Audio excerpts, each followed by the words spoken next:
Rekan-rekan pers, jadi hari ini dalam rangkaian bulan Bung Karno kami mengadakan diskusi untuk menggali seluruh pemikiran-pemikiran Bung Karno dan bertekad bahwa sekolah partai ini juga menjadi school of thought dari pemikiran-pemikiran Bung Karno tersebut yang nantinya juga akan melakukan pendidikan politik bagi anak-anak muda agar menjadi pemimpin yang dipersiapkan dengan baik, menggembleng kepemimpinan intelektualnya tetapi menyatu di dalam problematika rakyat, bangsa, dan negara.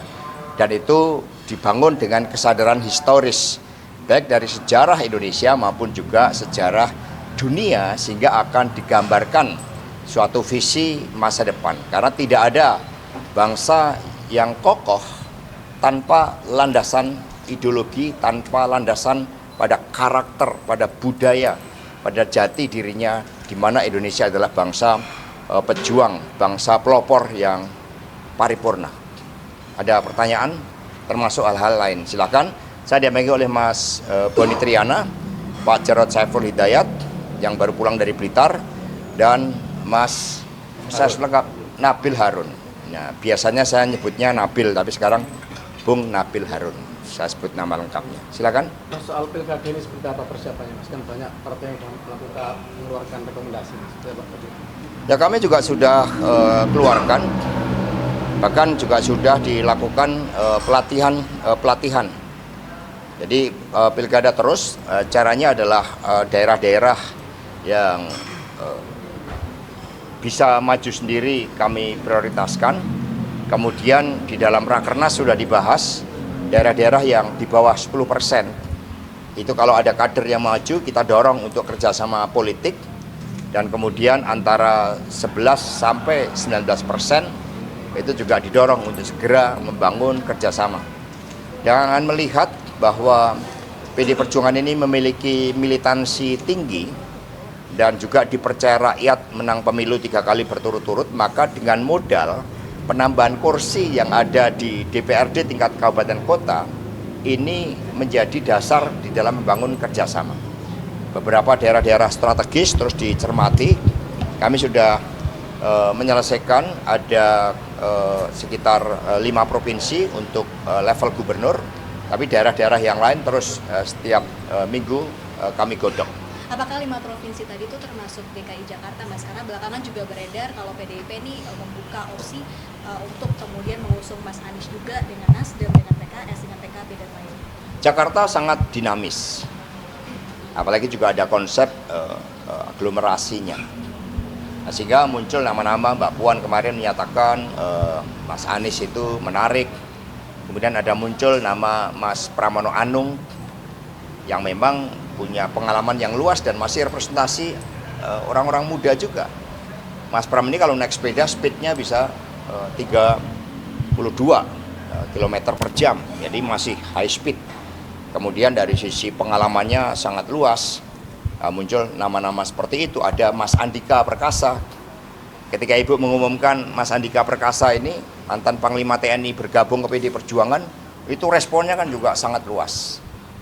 Sehingga terus ya secara dinamis dilakukan pemetaan politik dan partai juga mengkonsolidasikan seluruh jajarannya sehingga ketika keputusan itu muncul semua langsung bergerak. Artinya nama Mas Anies ini masih bersama-sama dengan nama yang lain, apakah sudah lebih daripada yang lain ya, Mas? Ya, masih nama-nama yang disuarakan. Mas, ini kemarin kan Mas Bobi datang ke PKB dan mengklaim selalu melakukan komunikasi dengan PDIP. Apakah nanti akan ada pertemuan antara Bobi dengan PDIP maju di Pilkada Sumber? Daerah sudah merespon terkait dengan hal tersebut dan catatan tentang kader itu juga menjadi perhatian. Di Rakernas, sikap politiknya sudah menyampaikan permohonan maaf kepada rakyat Indonesia atas perilaku kader yang tidak taat pada konstitusi, tidak menjaga demokrasi, tidak melaksanakan agenda reformasi. Sehingga sikapnya sudah sangat clear. Kalau untuk Jawa Tengah gimana, Mas? Ya, Jawa Tengah ya sama, kita punya banyak kepala daerah, punya tokoh-tokoh nasional, ya nama-nama yang disuarakan publik itu yang terus kami kaji, termasuk membangun kerjasama dengan partai politik. Kami sudah menugaskan, ada yang bertemu dengan Caimin, Ketua Umum P3. Nah semua PKB maaf, Ketua Umum PKB, Caimin Ketua Umum PKB, kemudian juga dengan bertemu dengan P3 karena sebelumnya wakil Pak Ganjar itu Gus Yassin itu kan juga dari P3. Jadi dengan PKB itu kan juga dari pemilu kemarin ada progres kenaikan kursi yang sangat positif. Mas, untuk kabupaten kota udah ada rekomendasi yang dikeluarkan? Apa? Untuk kabupaten kota udah ada yang rekomendasi yang dikeluarkan? Ya ada, misalnya yang sudah. Jadi surat-surat tugas, contohnya Surabaya itu pasangannya tetap, itu Pak Eri Cahyadi dan wakilnya Pak Armuji. Ya, kemudian di Trenggalek itu Kabupaten Trenggalek tapi hutan rasa kota itu juga sudah dikeluarkan. Kemudian di di beberapa wilayah di Kalimantan, Kutai Kartanegara itu udah banyak, maka ada 70. Kalau ada Jateng udah ada yang daftar belum sih Mas, kader internal? Dipertimbangkan untuk di DKI Jakarta Mas. Apa? Mas Ahy kemarin menyebut nama Kaisang juga dipertimbangkan untuk maju di Jakarta. Dipertimbangkan Pak Jokowi maksudnya. Pak, yang Jawa Tengah Mas, yang Jawa Tengah udah ada kader internal yang mendaftar belum sih? Kalau kader kan ada dari internal yang kita memetakan politik. Jadi ada yang aktif, stelsel aktif, tapi kami juga melakukan pemetaan politik. Misalnya ada Mas Hendy, itu wali kota Semarang 2 periode, itu bagus. Kemudian ada Pak Jekek dari Wonogiri, itu juga kepemimpinannya sangat mengakar. Ya cukup banyak tokoh-tokoh yang kami miliki dari para kepala daerah. Pak, nanti kan ada teman-teman Mas daerah baru, Pak. Karena di Bali sendiri gubernur ada 2 kader PDIP yang diajukan. Ya, Bali kan perolehan kursi tingkat kabupaten kota itu naik 14. Sehingga memiliki basis kepercayaan rakyat yang cukup kuat. Ya, di sana kan ada Pak Koster, kemudian ada Pak Giri, ada Cok Ace. Ya itu semua. Itu terus ya dilakukan pencermatan karena ada 10 provinsi di mana PD Perjuangan bisa maju sendiri, ya termasuk NTT. Itu muncul nama-nama, ada Ansi Leman, ada Ibu Emi, ada Pak Andreas Paerera. Itu banyak karena partai melakukan langkah kaderisasi terus-menerus. Kalau yang nanti dipanggil oleh KPK mengenai Harun Masiku, kasus Harun Masiku ini kira-kira kiat-kiat dari Pak Hasim sendiri ini siapannya apa aja Pak? Ya, kami ini kan partai yang sah menurut hukum, partai yang terus membangun supremasi hukum. Meskipun dengan pemilu kemarin supremasi hukum ini menghadapi suatu tantangan yang sangat serius, saya akan datang dengan tanggung jawab sebagai warga negara, siap memenuhi panggilan. Apalagi KPK ini didirikan oleh Bu Megawati. Kualat saya kalau nggak hadir, maka saya akan hadir. Artinya sudah menerima undangan dari KPK Mas? Kan hari Senin katanya mau dipanggil nih Mas? Belum. Ya kalau dapat informasi dari media ya nanti Senin saya kosongin ya untuk hadir di panggilan itu. Mas Hasto terkait dengan penolakan PDIP terkait dengan PP Tapera itu, dan dulu kan tahun 2016 kan PDIP juga termasuk salah satu partai yang menyetujui undang-undang Tapera. Kira-kira poin dasar penolakan sekarang itu apa sih Pak? Ya undang-undang harus melihat konteks ketika diimplementasikan. Jadi melihat bagaimana kondisi rakyat dan hal-hal yang bersifat wajib, itu juga melihat bagaimana kondisi pemerintahannya. Nah kita kan baru pemulihan ini. Setelah pemilu dana terkuras, sekarang itu bansos melonjak habis-habisan. Ya dalam situasi itu recovery dulu dong, termasuk kemampuan ekonomi rakyat yang belum pulih. Nah sehingga hal itulah yang dikritisi oleh PDI Perjuangan. Undang-undang selalu melihat konteks dan sebelum diimplementasikan itu harus melihat bagaimana kondisi rakyat, bagaimana aspirasi rakyat. Apalagi ada kecenderungan itu autokrasi legalisme tuh, di mana proses pembuatan undang-undang ada yang tidak sempurna. Nah sehingga nggak ada salahnya pemerintah dan DPR yang berasal dari rakyat mendengarkan suara rakyat. Suara rakyat saat ini adalah menolak itu. Ya partai menyatukan diri dengan suara rakyat. Berarti kalau PDIP sendiri melihat sebenarnya undang-undang itu baik, tapi PP-nya yang bermasalah itu. Ya kalau mencukupi papan ya, sandang pangan papan itu kan sesuatu yang baik. Tapi implementasinya, wajib jumlahnya, kesukarelaannya, karena apapun itu tanggung jawab negara sebenarnya. Jadi jangan sampai kontradiktif. Negara mau memungut sesuatu dari rakyat, tapi pada saat yang lain tambang dibagi-bagi. Dan ada persoalan terkait dengan keadilan di situ. Ini yang menciptakan kontradiktif. Padahal harusnya seluruh sumber kekayaan alam kita dipakai sebesar-besarnya untuk rakyat Indonesia. Siapa rakyat Indonesia? Ya lebih dari 270 juta itu rakyat Indonesia. Mas, kita tanggapannya dong, Mas Saiful Basri yang jadi kepala IKN seperti apa ya, Mas? Mana dulu nih? Mana? Mas, masih berkaitan dengan peraturan perundang-undangan ini kan kemarin Pak Bamsud bertemu dengan Pak Amin Rais gitu. Nah, dalam obrolan itu keduanya setuju untuk bagaimana amandemen Undang-Undang Dasar 1945 nantinya bertujuan salah satunya untuk mengubah sistem pemilihan presiden dikembalikan lagi ke MPR gitu. Nah ini mengancam kedaulatan rakyat atau seperti apa sih Mas kalau dari PDIP? Ya itu kan dalam pidato pembukaan Rakernas kelima, Ibu Megawati sudah menegaskan bahwa ketika pemilu dilaksanakan secara langsung dan kedaulatan rakyat itu dikembalikan dengan susah payah, asumsinya itu kan tidak ada pengerahan aparatur negara, pengerahan sumber-sumber negara, dan kemudian intimidasi.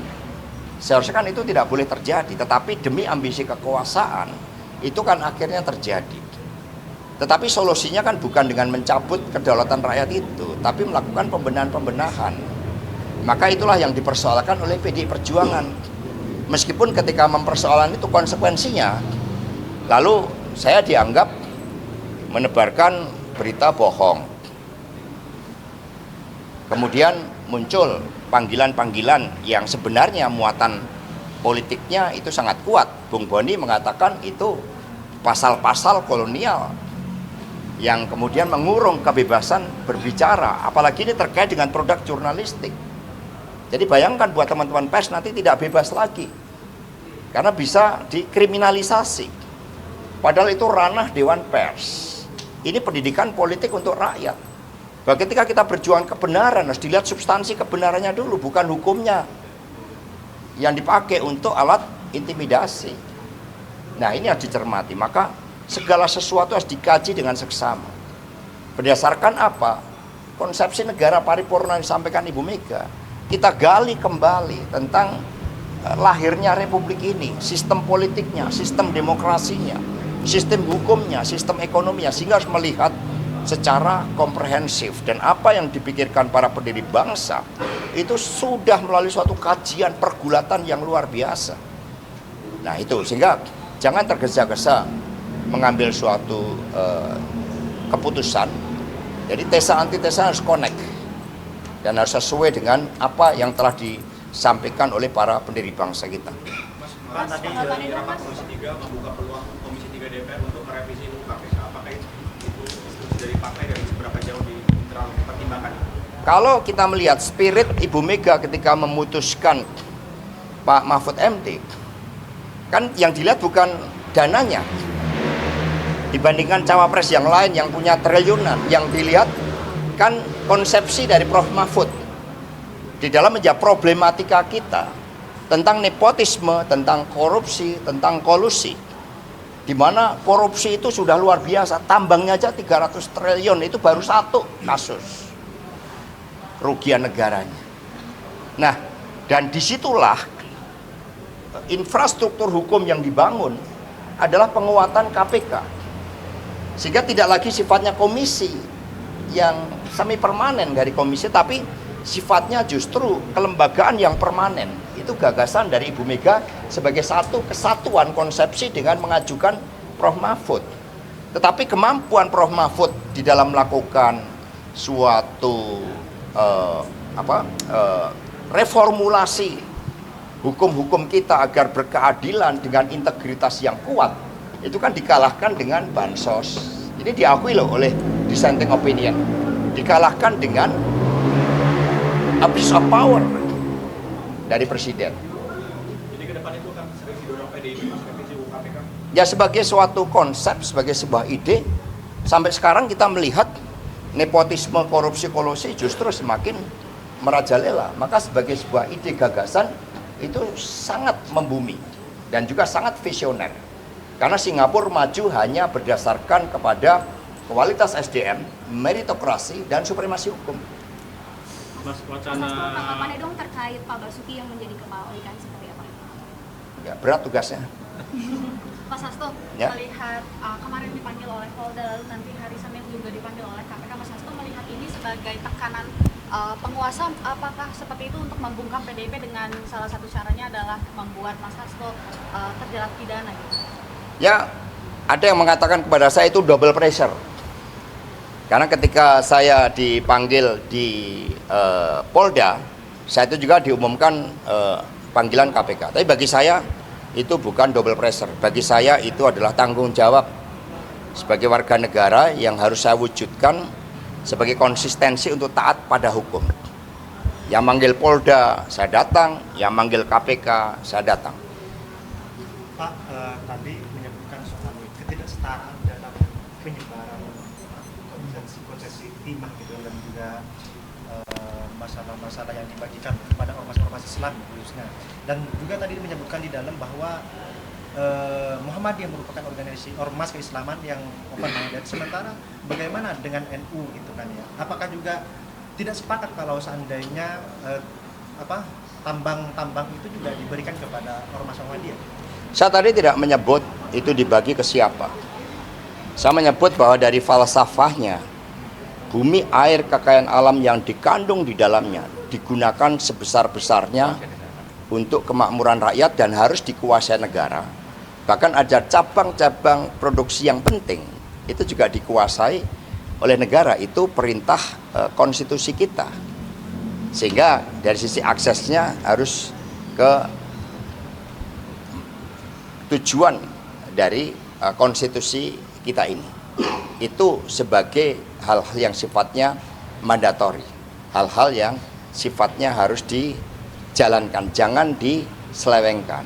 Nah, di situ itu yang sangat penting. Dan untuk mengelola tambang kan juga diperlukan ada kemampuan engineeringnya, kemampuan untuk proses sistemnya, kemampuan untuk manajerialnya dan sebagainya, dan muaranya sebesar-besarnya untuk kesejahteraan rakyat. Terkait dengan NU sendiri, kami sangat kagum dengan Muhammadiyah. Bahkan ini merupakan saudara tua dari PDI Perjuangan. Karena Muhammadiyah itu 1912, dengan Bung Karno mengatakan dengan Muhammadiyah ini belajar tentang progres, tentang berkemajuan, Islam yang berkemajuan. Dengan NU ya juga belajar tentang Islam yang menyatu dengan tradisi kebudayaan kita. Lambang NU aja itu kan luar biasa. Kalau kita lihat ada bola dunia, lalu ada suatu bintang yang menggambarkan Rasulullah ya sebagai orientasi di dalam seluruh pergerakan NU. Ada sahabat-sahabat Nabi, ada cermin 9 wali songo, dan ini menunjukkan suatu gambaran persaudaraan yang sangat indah dari visinya. Demikian pula Muhammadiyah. PDI Perjuangan mengambil suatu spirit perjuangan dari NU, dari Muhammadiyah, dari PNI dan sebagainya. Mas Hasto, bikin Mas tadi ada soal KKN juga, calon-calon PDI di Pilkada nanti itu apakah berhubungan juga dengan KKN, Mas? Contohnya terlibat di dinasti politik juga atau gimana? Jadi dinasti juga harus diluruskan. Bahwa pendidikan politik itu dimulai dari keluarga. Sehingga proses kaderisasi dimulai dari keluarga. Mengapa TNI anaknya juga cenderung untuk masuk ke TNI? Karena dibangun semangat patriotisme, semangat bela negara. Polri, dokter, cenderung anaknya juga menjadi dokter. Itu menunjukkan pendidikan politik dari keluarga. Nah, yang dipersoalkan adalah suatu proses fairness di dalam penugasan-penugasan itu. Jangan sampai menutup yang lain, jangan sampai tanpa suatu persiapan.